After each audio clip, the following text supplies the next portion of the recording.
जो सूरत शब्द का योग राधा और स्वामी का योग होता है, तो वहां दोनों उठती आखिर में जाकर के आखिरी बिंदु पे, मृत्यु के बिंदु पे,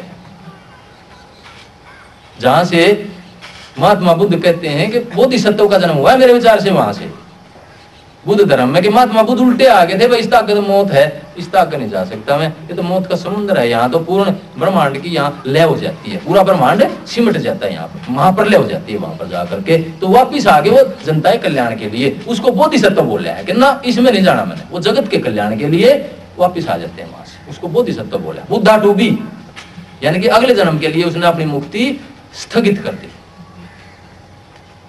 अब मुक्ति के लिए वो अगले जन्म में आएगा। इस जन्म में अगर वहां उससे पार कर जाता है वो, तो एक मौत की अवस्था आ जाती है, वो खत्म हो जाती है बात वहां पर जाकर के। कई बार सत्संग में आ जाती है, कोई सत्संगी इतने ध्यान में आगे बढ़ जाता है, मेरे सदगुरु के पास मैंने देखा है कि हम गए थे तो बिमल की ऐसी अवस्था हो गई थी, तो उन्हें ध्यान बंद करना पड़ा था। ध्यान बंद करके ये कहना पड़ा था कि तुम बच्चों में खेल गीत गा, संसार में आ जा, उल्टी नहीं तो पार है, गई नहीं तो। फिर उन्होंने बच्चे के लिए हुक्म भी दिया है, ऐसी हालात आ जाते हैं, यानी कि वापिस आ जाता है दुनिया की भलाई के लिए, वो सदगुरु वापिस भेज देते हैं। परम पिता परमात्मा, अरविंद की सावित्री में पढ़िए, सावित्री में यही वर्णन मिलता है आपको कि वो सब चीजों से मुलाकात करते चलते हैं, सारी सात्विक ताकतों से, महालक्ष्मी, महेश्वरी, महाकाली, आह्लादिनी, इस तरह की 5 शक्तियों के वो दर्शन करते चलते हैं। जैसे आप 5 नाम लेते हैं, ज्योति निरंजन, ओंकार, रारंग, सोहंग, सतना।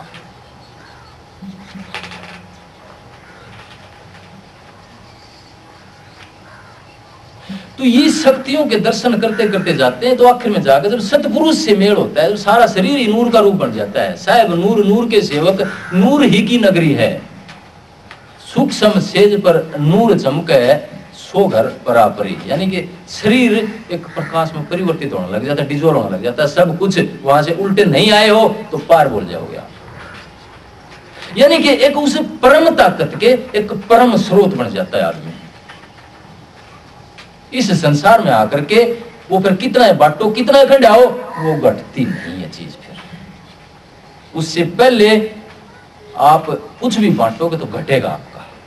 कितना बड़ा खजाना है, एक पीसा भी कुबेर के भंडार में तभी एक पीसा भी काटोगे तो घटेगा वो खजाना। लेकिन वो परम पिता परमात्मा का वो नूर कितना है, काट लो, पूर्ण है वो, पूर्ण में से पूर्ण रच दोगे फिर भी पूर्ण रहता है वो।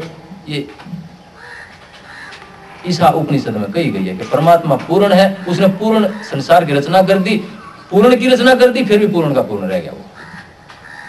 यानी कि प्रेम और नूर ये चीज घटाई में नहीं आती, और परमात्मा घटता नहीं है, कुछ भी रच लो। ये सूरज है, कितनी उसकी प्रकाश से है सारी रचना, उसके प्रकाश से है सारी सृष्टि की रचना। तो कितनी रचना होती चली जाए, सूरज फिर भी पूरा का पूरा बैठे हैं।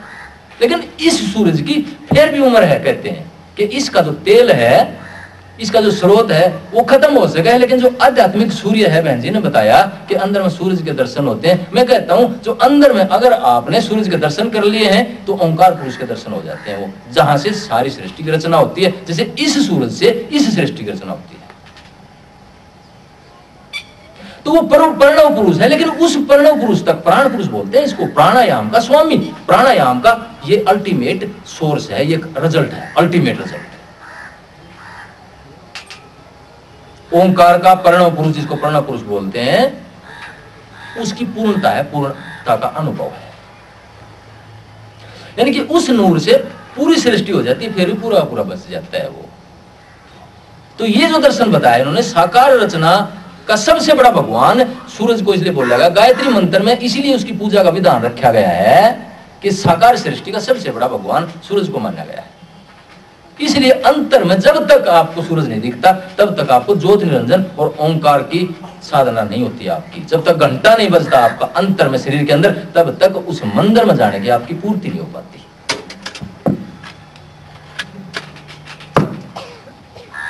तो स्वामी जी महाराज के पास जब आए वो हुजूर महाराज लेकर के रहस्य कि जी राधा स्वामी है, धुन राधा स्वामी राधा स्वामी राधा स्वामी आती है वहां, तो जैसे रेल चलती है तो आप छह पीछे नहीं करते है,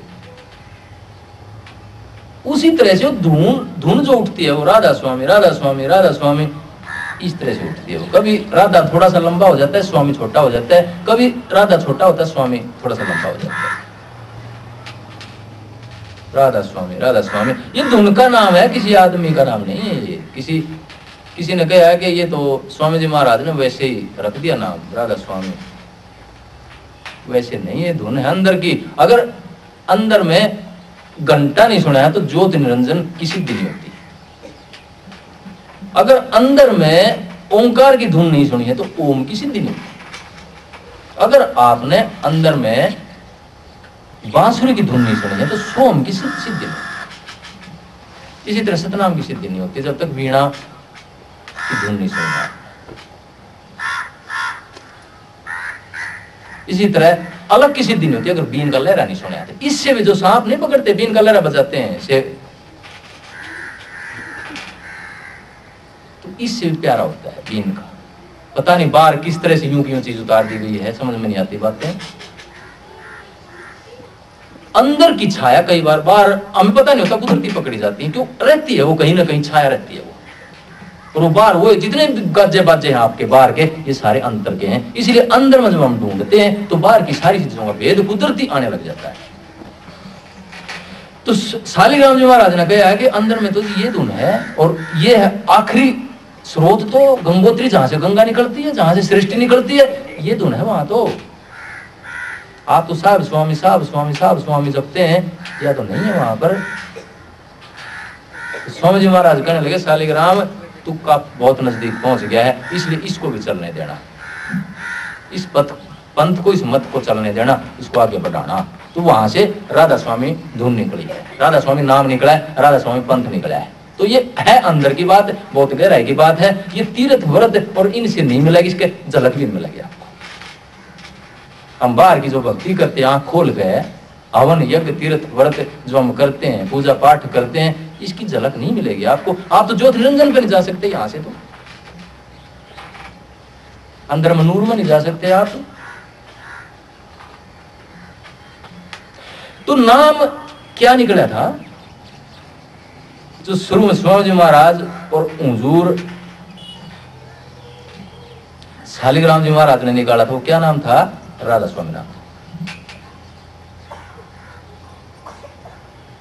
इसलिए यहां पर उसी नाम को लेकर के चला जाता है।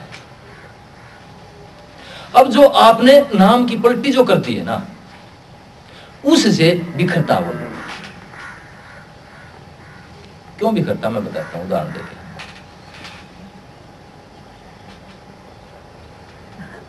मन एक प्रिज्म है।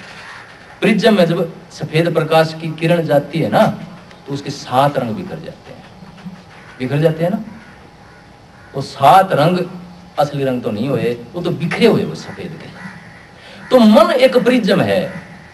हम अध्यात्म को और नाम को उस मन के सतह पर खींच गए।